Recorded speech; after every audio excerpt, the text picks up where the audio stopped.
ಛತ್ತೀಸ್ಗಢದ ಬಿಲಾಸ್ಪುರದಲ್ಲಿ ಬೆಚ್ಚಿ ಬೀಳಿಸುವ ಘೋರ ಕೃತ್ಯವೊಂದು ನಡೆದಿದೆ.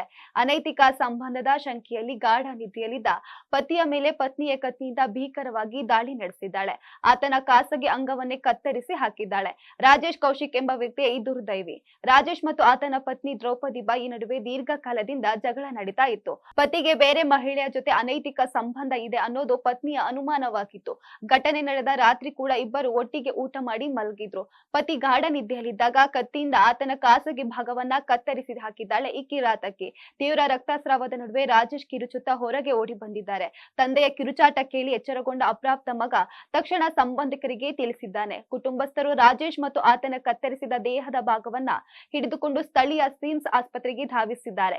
ವಿಷಯ ತಿಳಿಯುತ್ತಿದ್ದಂತೆ ಸ್ಥಳಕ್ಕೆ ಧಾವಿಸಿದ ಬಿಸಲಾಪುರ ಪೊಲೀಸರು ಪತ್ನಿ ದ್ರೌಪದಿ ಬಾಯಿಯನ್ನ ಈಗಾಗಲೇ ಅರೆಸ್ಟ್ ಮಾಡಿದ್ದಾರೆ. ನಿರಂತರ ಕೌಟುಂಬಿಕ ಕಲಹ ಮತ್ತು ಅನುಮಾನವೇ ಈ ಘೋರ ಕೃತ್ಯಕ್ಕೆ ಕಾರಣ ಎಂದು ಪ್ರಾಥಮಿಕ ತನಿಖೆಯಲ್ಲಿ ತಿಳಿದು ಬಂದಿದೆ. ಅನುಮಾನ ಅನ್ನೋ ಹೆಮ್ಮಾರಿ ಒಂದು ಸಂಸಾರವನ್ನ ಹೇಗೆ ಬೀದಿಗೆ ತರುತ್ತೆ ಅನ್ನೋದಕ್ಕೆ ಈ ಘಟನೆಯೇ ಸಾಕ್ಷಿ.